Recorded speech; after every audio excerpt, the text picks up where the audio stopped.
And we start this Labor Day weekend. We begin to turn the page to the fall, the start of school, the start of football. A weekend like this, a reflection that seasons change and times change. But our first story tonight reminds us that some things don't change, like the unceasing battle against ALS. It's a war being fought across the country, and few people are doing more in that war than the Frates family. Since Pete Frates was diagnosed with ALS in 2012, he and his family have been front and center, raising the stakes and changing how people deal with Lou Gehrig's disease.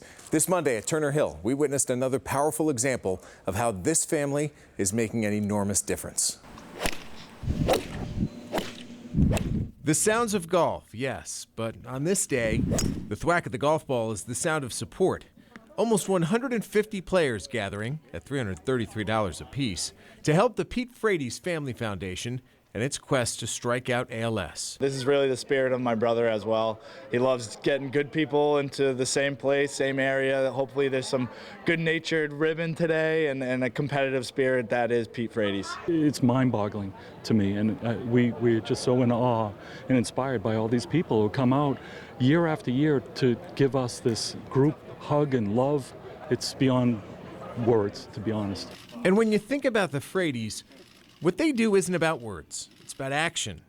Pete can't even move, let alone speak, but he consistently shows up at events knowing that he is the face of the franchise, the most powerful player in the movement to end a horrific disease. It's typical Frates. So I mean, once he was diagnosed, I think his approach to the disease and to the challenge is just. I mean, hundreds of millions of dollars have been raised for this ALS.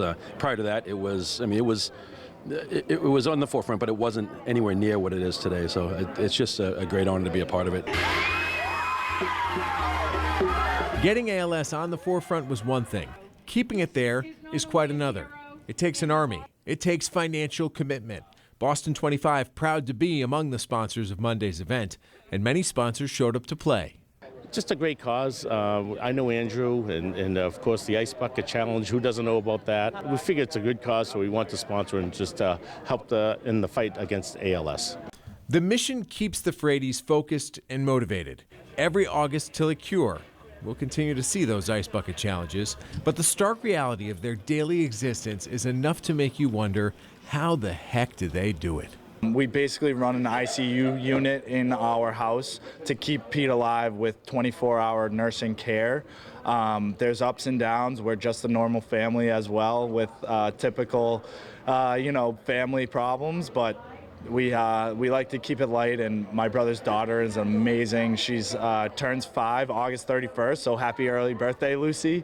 So she's really the light that keeps him going, keeps us going. Among those on the course Monday, Greg Doran, himself an ALS patient, but also the beneficiary of medical advances that have been a direct result of the research funded through efforts like the Ice Bucket Challenge. I'm very happy that I can still play golf, even though, albeit it may be a little awkward now, but I just enjoy being out here, and I'm glad I can come out here and support a fellow person who has ALS. Unfortunately, our family is kind of so deep in it. We've been so advanced. I almost feel like I'm the Nostradamus of ALS. I've seen the vision, and this beautiful man now is starting the journey, and here he is supporting Pete and his cause and our family. Why is it important to you to be here? It's a day off work. Golfers hit the course and tore it up, laughing with each other, enjoying that gift of friendship. John Frates' college roommates were in town from all over the country, a reunion of sorts to let their buddy know that he's not in this fight alone. And while many things have changed in the 7 years since Pete was diagnosed, I'll tell you what hasn't changed, Tom, is the support. We have amazing, amazing community. A full flight today, second annual sellout. And that's just what keeps us going, and we're so happy. And it's like my brother was diagnosed yesterday, the overwhelming support. a day like today is just what Pete wants, because it's a lot of smack talk, a lot of people having fun. Oh yeah, absolutely, and there'll be lots of that today with this foursome. Fantastic morning earlier this week in Ipswich, and as always, even if you weren't there, you can still help the cause, not only today, but anytime you feel like it, really. A daunting reality, as you heard Andrew describe. Visit PeteFrates.com. Follow the links to donate. You will not be sorry. We need families like this to lead the charge in a fight as serious as this one, and they need us to keep that fuel in the tank.